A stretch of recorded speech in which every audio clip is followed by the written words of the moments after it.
हमारे आदमी की प्रमोशन बनती है SC ST की और जनरल को दे दी जाती तो इस बात का डर है कि आरक्षण खत्म कर दिया जाएगा और इससे आरक्षण तो खत्म होगा ही होगा, साथ में पूरा का पूरा यूनिवर्सिटी प्राइवेटाइजेशन हो जाए। अगर सारे एम्प्लॉई अगर बाहर से आएंगे तो फिर तो प्राइवेट हो जाए। आरक्षण खत्म करने का प्रयास चल रहा है, आज से नहीं तो कई सालों से चल रहा जहाँ भी ई टेंडरिंग होता है वहाँ पे आरक्षण बिल्कुल लागू नहीं किया जाता है, उसमें आरक्षण का कोई उसमें लेना देना। नमस्कार दोस्तों, आप देख रहे हैं द नेशनल आवाज़। इस समय मौजूद हैं arts faculty Delhi university gate number 4 के बाहर, जहां पर आज हमारे साथ मौजूद हैं राजीव प्रधान जी, जो कि दिल्ली यूनिवर्सिटी के SC ST वेलफेयर के जो हैं अध्यक्ष जी। आप क्या कहना चाहेंगे आज जो आपकी मांगे हैं?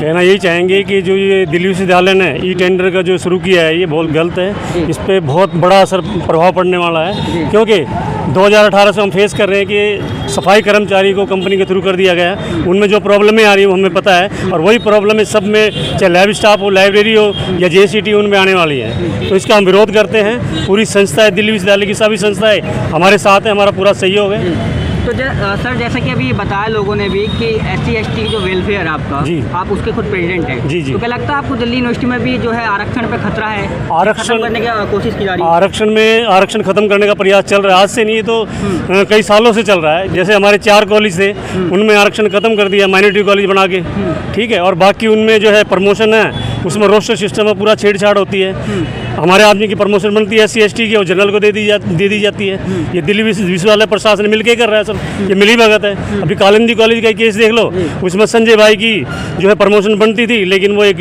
अन्य लोगों को दे दी गई है रोस्टर पॉइंट में छेड़छाड़ करके। तो ये सब चल रहा है। माता सुंदरी कॉलेज का है, उसमें जो है एक 15 साल से कार्यरत थी कंपनसेट की जो महिला हमारी साथी, उसको ना दे के 7 साल की जो कर रही थी उसको दे दिया गया। तो ये तो खत्म ही कर रहे सारा, तो इसका विरोध करते हैं हम। तो इसमें मतलब कहाँ से शुरुआत है इस चीज़ की, आरक्षण पे इस तरीके से षड्यंत्र रचा जा रहा है, किसी का प्रमोशन किसी को दिया जा रहा है? ये तो चल ही रहा है, कई सालों से चल रहा है, ये कई सालों से चल रहा है, और हमारा प्रयास है पूरा रोकने का, लेकिन देखते हैं कितना चल पाता है। और इसमें हमने कई FIR भी कराई है। अभी जो शोषण हमारा जो अम्बेडकर कॉलेज में भी हो रहा था, तो वो हमने SC ST कमीशन में डाला हुआ है, तो हम मजबूती से चल रहे हैं। अगर जो FIR करानी पड़ी तो FIR भी कराएंगे। तो क्या आश्वासन मिला आपको SC ST से? आश्वासन क्या, लड़ना पड़ रहा है। आश्वासन क्या मिलता है? आश्वासन देते हैं, ठीक है भाई कर देंगे, लेकिन होता नहीं है। अब दौलत राम कॉलेज को देख लो ना, अभी जो इन्होंने लेटर इशू किया है उसमें जो है कंपनसेट का एक अलग से कोटा होता है, लेकिन सबसे पहले कोठारा घात ये दौलत राम की प्रिंसिपल ने किया है। उसमें कंपनसेट पे लगी महिला को हटा दिया गया उसको, और कंपनी के थ्रू डाल दिया गया है। तो ये शुरुआत इन्होंने कर दी है। तो हमारा प्रयास है सबसे मिलके कि इसको रोका जाए।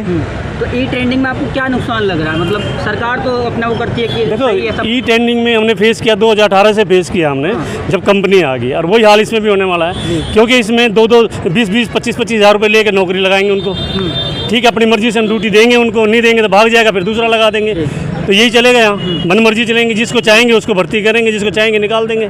तो यही होगा। एयरपोर्ट भी काफ़ी अच्छा चल रहा है, इसमें तो निकाला नहीं। एयरपोर्ट की नहीं, मैं दिल्ली विश्वविद्यालय की बात कर रहा हूँ। इसमें ई ट्रेंडिंग की आप जो बात कर रहे हैं, नुकसान बताएं उसमें।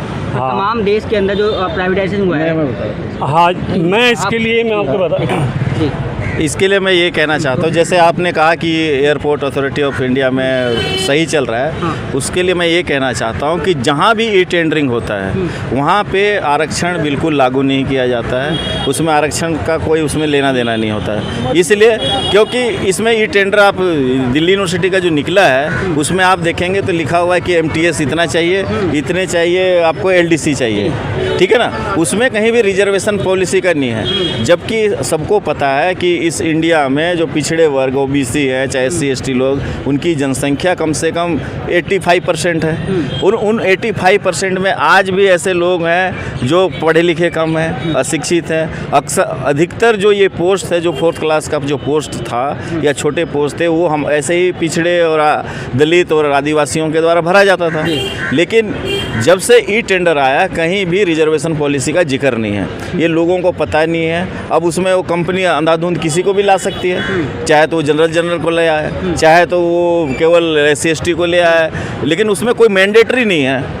तो इसलिए हम इसका विरोध करते हैं, जो SC ST का प्रतिनिधित्व करने के कारण, और हम पुरजोर से विरोध करते हैं। क्योंकि अब देखिए क्या हो रहा है कि अभी कंपनसेट का लगना था दिल्ली यूनिवर्सिटी में, अब उसमें क्या कह रहे, नहीं अब कंपनसेट वालों को भी ई टेंडर के द्वारा बाहर से कंपनियों के थ्रू लगाया जाएगा। अब बताइए, जो कर्मचारी 25-25 साल 30-30 साल तक जो जिन्होंने काम कर रखा है और उनके किसी भी कारण दुर्घटनावश उनके घर परिवार का कोई कमाने वाला कर्मचारी का डेथ हो जाता है तो क्या उनको सरकारी नौकरी मिलने की वो नहीं है। पहले गवर्नमेंट का 5% था जिससे कि उनको परमानेंट जॉब मिल जाता था। परमानेंट जॉब से ये होता है कि आपको मेडिकल सुविधाएं मिल जाती है, आपको बहुत सारी ऐसी सुविधाएं मिलती है जो इस टाइप से ई टेंडर में मिलेगा नहीं, और उनमें हमेशा तलवार लटकता रहेगा कि कब निकाल दिया जाए, और उनमें भर्ती की कोई कंपटीशन की प्रक्रिया तो है नहीं। जो कंपनी के को जानता है, कंपनी के लोगों को या कुछ, या तो कोई 10-20 हज़ार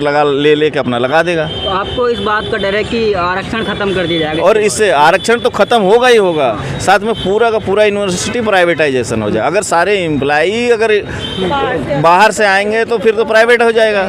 तो जिस तरीके से हमारा शंका है कि गवर्नमेंट ऑफ इंडिया ने जो एमिनेंट इंस्टीट्यूशन करके जो 13-14 का नाम दिया है, उसमें उन्होंने अंबानी का एक जो अभी आया भी नहीं है इस साक्षात रूप से आपको धरती में है ही नहीं, उसको भी देने के लिए पहले से दे दिए, तो उनकी मनसा तो पहले से ही है। तो हमारे दिल्ली यूनिवर्सिटी एक ऐसी यूनिवर्सिटी थी जहाँ पे पूरे विश्व से या कम से कम इंडिया से तो यहाँ एडमिशन लेने के लिए लोग ललायित थे, बहुत इसके लिए कंपटीशन देते थे। आप लोगों को पता होगा कि 100% के बच्चे आया करते थे। एक कॉलेज में आप बता लो 100% वालों बच्चों का एडमिशन भी कहीं कभी नहीं मिल पाता था।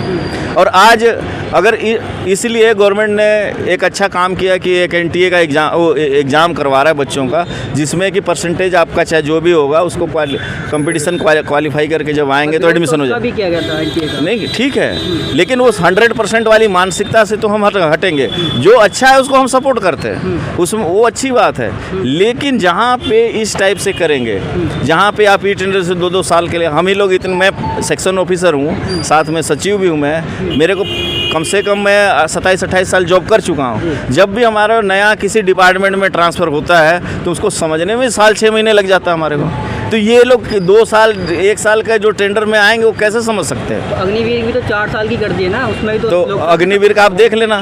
वो वहाँ जाएंगे, ट्रेनिंग देंगे 1.5-2 साल, 2 साल काम कराएंगे, फिर इतना पैसा खर्च कर लो, सब कर लो, उसके बाद निकाल देंगे। तो ये तो जब प्रैक्टिकली जब ऐसे लग के जब बाहर निकलेंगे, देश की सेवा के लिए 4 साल अगर कोई योगदान दे सकता है, नहीं तो ऐसे कर दो। नहीं, ऐसा कर सकते हैं ना, जैसे बहुत सारे वर्ल्ड के बहुत सारे कंट्रियों में, जैसे जर्मनी में, चाहे आपके इजराइल वगैरह में ऐसा है कि आपको 12th करने के बाद 2 साल देश सेवा के लिए दिया जाता है। उसमें कोई जरूरी नहीं कि मिलिट्री ही हो। 2 साल के लिए आप जो फिजिकली मजबूत है और जो जाना चाहता है उसको मिलिट्री में 2 साल की सेवा करने का मौका दो। किसी को हेल्थ सेक्टर में जाने का है तो उनको हेल्थ सेक्टर में दो, किसी को एजुकेशन में, किसी को सोशल वर्क में जाना उसको करो। तो मैंडेटरी कर दो। ग्रेजुएशन करने से पहले जब तक वो 2 साल की देश की सेवा नहीं करेगा तब तक उसको ग्रेजुएशन नहीं कर सकता। तो सिंपल। तो ये क्या ज़बरदस्ती तुम ट्रेनिंग दो, कंपटीशन क्लियर कराओ, जब वो मस्त मजबूत सबसे ट्रेंड हो जाएगा उसके बाद कह दो भाई टाटा बाय बाय। समझ रहे हैं? उसके बाद क्या होगा उनका? अगले के नंबर आएगा ना। उससे क्या होगा? 4 साल के बाद उनका सबको रोजगार मिलेगा। नहीं, उससे कैसे होगा? 4 साल के बाद बेरोजगार घूमेगा। दिल्ली यूनिवर्सिटी में भी सर ने चाहा कि सबको रोजगार मिलेगा। नहीं ना, फिर एक बात सुनो, अभी आप इसी चैनल में आप काम कर रहे हैं, ठीक है, आप 2 साल के बाद आपको निकाल दें, आप अभी तो आप ट्रेनिंग में होंगे या ट्रेंड होंगे, 6 महीने साल भर हो रहा होगा, और 2 साल के बाद अब परिपक्व जब वो हो जाएंगे तब तक आपको निकाल दिया जाएगा। तो एकदम ऐसा तो नहीं है फट से आप नया चैनल खोल लोगे और वहाँ चालू होगा, फिर 1 साल बैठोगे, 6 महीना बैठोगे, आपकी हो गई ऐसी तैसी मेंटली डिस्टर्ब।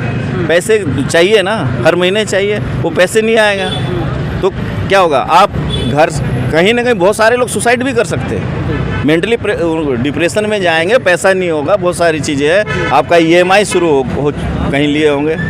तो इसलिए ये कह रहे हैं कि कहीं भी शॉर्ट टर्म करना है, मैं कह रहा हूँ देश की सेवा करने के लिए हर कोई तत्पर है। आप 2 साल दो ना। हमारे बहुत सारे इजराइल में और जर्मन का हम लोग उदाहरण देते हैं, जो बहुत ही देशभक्त होते हैं वो लोग, और वो लोग उनको गवर्नमेंट करता है कि 2 साल आप या तो फॉरेन ट्रिप में जाओ, वर्ल्ड टूर करो, या कहीं वेलफेयर का काम करो, कहीं मिलिट्री में काम करो। तो अब कितने दिन आपका आंदोलन जो है चलेगा? कितने? ये आंदोलन जब तक हमारी मांग नहीं पूरी होगी, हम इसी तरह के आंदोलन या इस आंदोलन का प्रारूप थोड़ा चेंज करके, हमारी पूरी कोशिश रहेगी कि ये, क्योंकि ये ऑटोनोमस बॉडी भी है, हम कहते हैं कि जो यूनिवर्सिटी होती है ऑटोनोमस होती है, स्वयं में निर्णय ले सकती है, तो इसको कोई ज़ोर ज़बरदस्ती नहीं है कि गवर्नमेंट ऑफ इंडिया का रूल को हू बहू या प्रेशर मान लें। लेकिन होता क्या है, ये अपॉइंटी तो उन्हीं के लोग होते हैं जो जिनकी सरकार में अपनी पहुंच होती है। वो अपॉइंटी हो तो कोई कंपटीशन लिख के थोड़ी आते हैं या कोई ऐसा सिलेक्शन प्रोसीजर कुछ है जो जिसको गवर्नमेंट अच्छा लगता है तो इसलिए उनको मानना पड़ता है। लेकिन कोई बाध्य नहीं है कि वो गवर्नमेंट के रूल को माने। हम इसको ऑटोनोमस बॉडी कहते हैं। ऑटोनोमस होता है स्वयं का कुछ चीज़ें को निर्णय लिया जा सकता है। तो सर आज आपके इस आंदोलन में कोई प्रतिनिधि आपका अंदर गया हो बीसी साहब से मिलने? नहीं, आज कोई अभी कोई नहीं गया, अभी बिल्कुल कोई नहीं।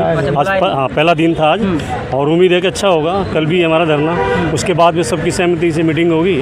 डुको कर्मचारी यूनियन हमारी सर्वप्रथम वो है, तो वहाँ मीटिंग होगी, आगे की रणनीति तय करेंगे, क्या योजना बनती है देखते हैं, उसके तहत हम काम करेंगे। मैं प्रधान जी को बोलना चाहता हूँ, हमारे सेक्रेटरी साहब हैं, प्रधान हैं, जब तक भाइयों के हित में कोई फैसला ना हो ऐसी लड़ाई अपनी लड़ती रहे, उनका हक उनको दिलवाएं। चलिए, तो आप लोगों ने देखा जैसे कि यहाँ पर SC/ST वेलफेयर के जो हमारे साथी यहाँ पर खड़े थे, उन्होंने साफ तौर पर बताया कि किस तरीके से यहाँ पर जो प्राइवेटाइज करने वाली है यूनिवर्सिटी को, वहाँ पर साफ तौर पर आरक्षण को भी खतरा दिखता हुआ नज़र आ रहा है। तो कैमरामैन संदीप के साथ मैं राजशेखर, और आप देख रहे हैं द नेशनल अवार्ड।